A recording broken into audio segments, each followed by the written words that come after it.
मेरी सोने की चेन कहाँ गई? यहीं तो रखी थी। जरूर इस मुलाजिम ने उठाई होगी। इकबाल, इकबाल! जी जी मैडम साहबा। इधर आओ जल्दी। मेरी सोने की चेन यहाँ पर पड़ी थी मगर अब नहीं है। वापस कर दो वरना अंजाम अच्छा नहीं होगा तुम्हारा। ये क्या कह रही हैं मैडम साहबा? मैंने आपकी कोई चैन नहीं देखी और चोरी का तो मैं सोच भी नहीं सकता। झूठ मत बोलो। तुम पर एतबार करके सारा घर तुम्हारे हवाले कर रखा है। उसका ये सिला दिया तुमने। अगर तुमने चोरी नहीं की तो और कौन हो सकता है? गिनती के 3 तो लोग हैं हम घर में, मैं, अब्बा जी और शहरोज। अब हम तो अपने घर में चोरी करने से रहे, तो जाहिर है तुमने ही की है।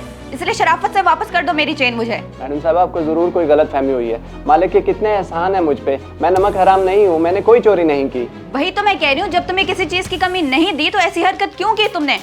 देखो मेरी चेन वापस कर दो और बात को खत्म करो। मैं तुम्हारे साहब को भी कुछ नहीं बताऊंगी वरना अंजाम अच्छा नहीं होगा तुम्हारा। मैडम साहब जब मैंने चोरी की ही नहीं तो आप मुझ पे क्यों इल्जाम लगा रही हैं? जा रहा हूँ मैं, जब साहब आएंगे तो बात करेंगे। कहाँ जा रहे हो मेरी इजाजत के बगैर? बहुत महंगा पड़ेगा तुम्हें ये। मैं शहरोज को कॉल करती हूँ।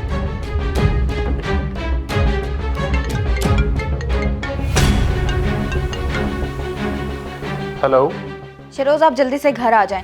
इकबाल ने मेरी सोने की चेन चोरी कर ली और बदतमीजी करके घर से चला गया। क्या? ये वो कैसे कर सकता है? हमने कभी उसे किसी चीज की कमी आने दी है? चलो तुम परेशान ना हो, मैं अभी जाके उसे अरेस्ट करवाता हूँ। अल्लाह हाफिज।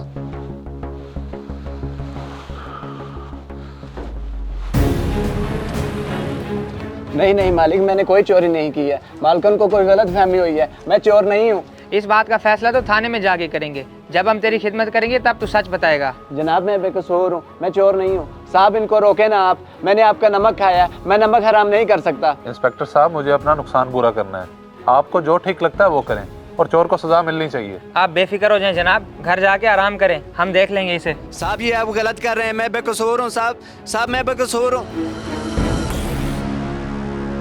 हाजी साहब इस चेन की कीमत 1,60,000 बनती है। जी बेटा जितने की बनती है दे दें। अभी दे देते हैं जनाब। वैसे बुरा ना मनाए तो एक बात पूछूं, हम भी सोना बेचने वाले हैं लेकिन ऐसी क्या मजबूरी बन गई कि आप इस चेन को बेच रहे हैं? सोना तो बड़ी मुश्किल से बनता है। बस बेटा कुछ मजबूरियां हैं, मैं अक्सर बीमार रहता हूँ, इसे बेचकर दवा का खर्चा पूरा होगा जिससे 4-5 महीने निकल ही जाएंगे। अच्छा अच्छा, अल्लाह खैर करे। अनस 1,60,000 रुपया इनको दे दो, ये चेन ले जाओ। ये लें सर 1,60,000। बहुत मेहरबानी, बहुत शुक्रिया। Thank you.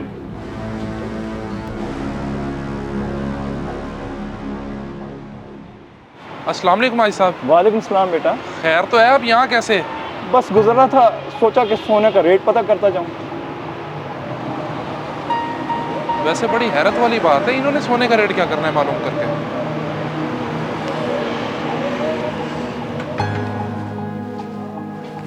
बैठो साहब। ये जो हाजी साहब आए थे ये मेरे दोस्त के वालिद हैं। अगर कोई चीज़ खरीदने आए तो मुनासिब रेट लगाना। वैसे क्या रेट दिया इन्हें आज का? भाई वो रेट लेने तो नहीं आए थे, वो तो एक चेन बेच के गए हैं। बता रहे थे इलाज के लिए पैसे चाहिए। खुदा खैर करे, इलाज के लिए पैसे? मगर शहरोज तो एक अच्छा बिजनेसमैन है, उसके हालात कैसे ख़राब हो सकते हैं? ये तो खुदा ही जानता है, ये आपका दोस्त। मैं तो कहता हूँ आप उनसे जाके एक बार मिल लें, शायद उनको आपकी ज़रूरत हो। हाँ तुम ठीक कह रहे हो। अच्छा ये सात भाई हैं, मेरे बहुत अच्छे दोस्त हैं, इनका शहर में बड़ा नाम है। इनको शादी के लिए कुछ जेवरात चाहिए, तुम चेक करवाओ, मैं आ रहा हूँ थोड़ी देर में।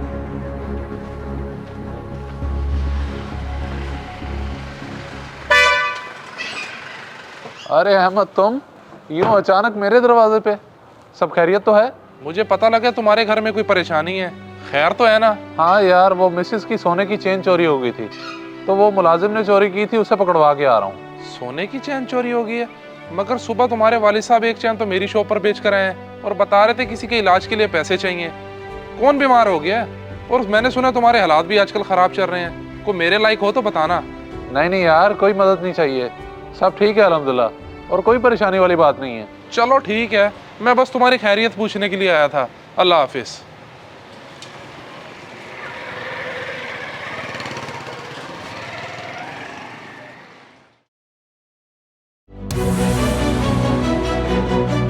वाह बाजी वाह। वैसे मुझे एक बात बताएं, आपको क्या जरूरत पड़ी थी अपने ही घर में चोरी करने की?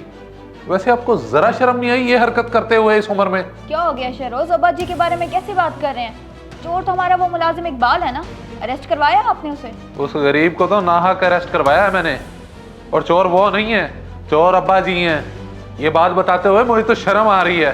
पिछले 3 महीने से तूने पूछा भी है कि मेरा क्या हाल है? मेरी दवा, मेरा खाना पीना वक्त पर हो रहा है कि नहीं? बाप का ख्याल नहीं है और बात करता है शर्म की। अब्बा जी, मैंने आपका कब ख्याल नहीं रखा?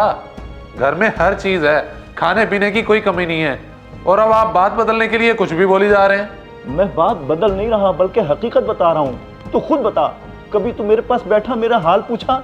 मैंने तुझसे बड़ी कोशिश की बात करने की, मगर तेरे पास तो मेरे लिए वक्त ही नहीं है। मुझे पैसों की जरूरत थी, इसलिए मैंने ये सब कुछ किया, और इस तरह से कम तूने मुझसे बात तो की। अब्बा जी सही कह रहे हैं शेरोज, आप इनके मामले में बहुत लापरवाह हो गए।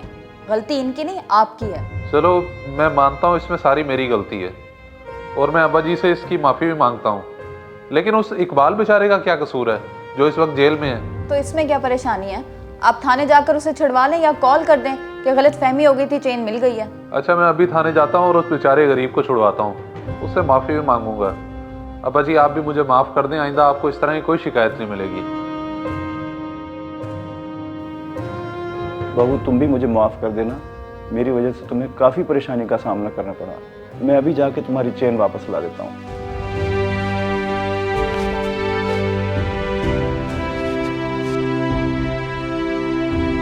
इस वीडियो को लाजमी शेयर करें, हो सकता है आपकी वजह से कोई राह रास्त पे आ जाए।